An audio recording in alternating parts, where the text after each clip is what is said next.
Hey folks, Dave here. Just a friendly reminder that this is a critique. I will be discussing Child of Eden for those who have played it. If you're worried about spoilers, please stop the video and go play the game before returning. For everyone else, let's continue. Child of Eden is a game that has been sitting in my PS3 library for years. It's been on my mind ever since I bought a console capture device back in April, and it's sad it's taken me this long to record another PS3 game with it. Well, the stars aligned, and it looks like after a brief play, Child of Eden is what I would call the spiritual successor to Rez.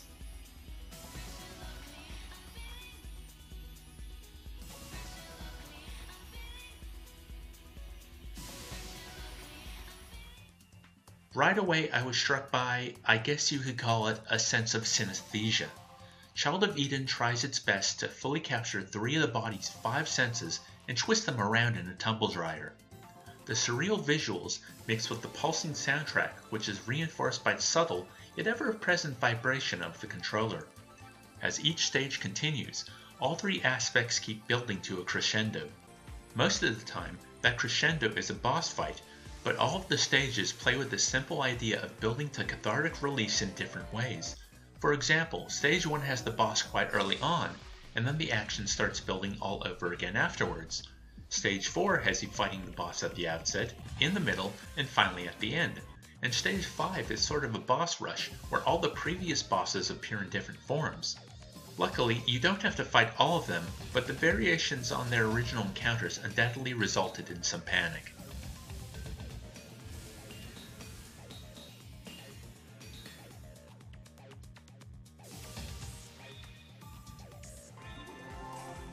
I've strayed a little from my synesthesia point, so let me talk about my first play session with the game. In that session, I played through stage 1 and 2. At the end of stage 2, when I turned off my PS3, I felt like I had just been on a hallucinogenic ride. I felt like I needed to come down. So potent was the game, and I was so focused on playing through these stages that it physically affected me. The reason I want to bring this up is this is one of the pitfalls of writing about video games.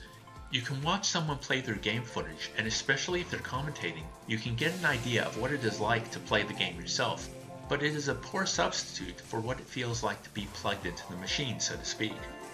And I was just playing on a standard TV using a controller. Child of Eden supports 3D television and either the Kinect or Move depending on what system you play on. I tell you, I would have definitely appreciated the finesse of motion controls over using the analog stick as I played through stages 3 and 4.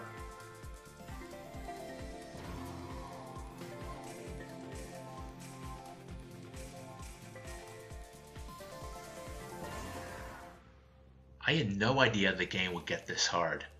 I seemed to be alone in that thought too, as most of the help on the internet was along the lines of, "What? It's easy!" It does seem that the actual challenge of Child of Eden isn't 100% purges and 5-starring a level, but just making it through was a nightmare for me. And unlike a lot of other games, there are no cheats and no walkthroughs to help me when I get stuck. No, this is a game where I must use my skill to get further, and the only way to improve that is to play these levels over and over again until I become intimate with them.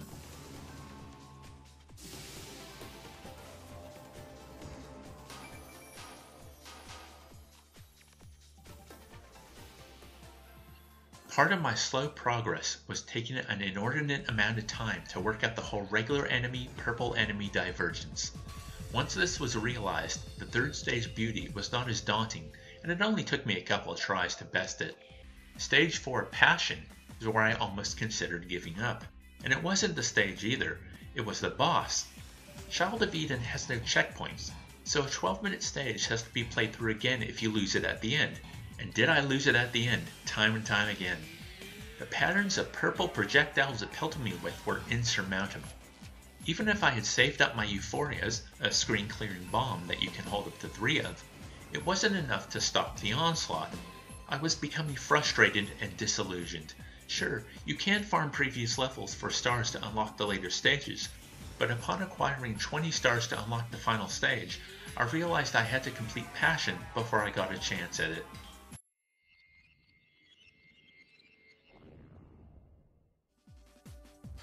So was I going to give up?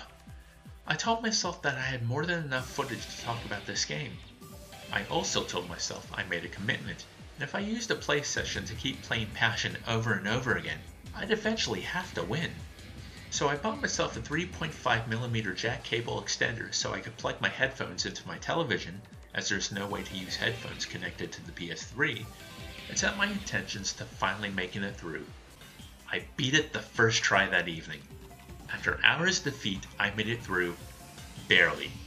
My heart was pounding and my adrenaline was soaring as it came down to the wire between the boss and me. I had 1 health left, and I'd used my euphorias. Could I pump enough damage into it before the projectiles overcame me again? I could.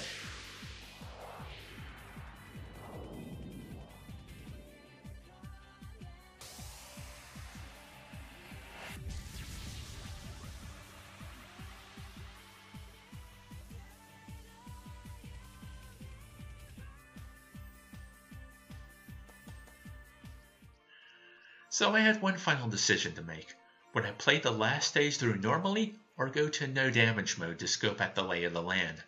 To those wondering why I wasn't playing on no damage mode, you don't get scores or unlock stars for using that mode. Nothing counts. You can't progress. Well, I made the decision to try the final level on normal. My adrenaline was high, and I thought I was in the zone enough to be able to take on whatever came my way. And you know what? I was right. After all the replays of Beauty and Passion, I finished Journey the first time. Child of Eden was over. I could now relax as the credits played. It's like a mini epic. I faced what seemed like impossible challenges. I thought about giving up. I decided to keep at it, I persevered, and I'm glad I did. It resulted in triumph. Thanks for watching.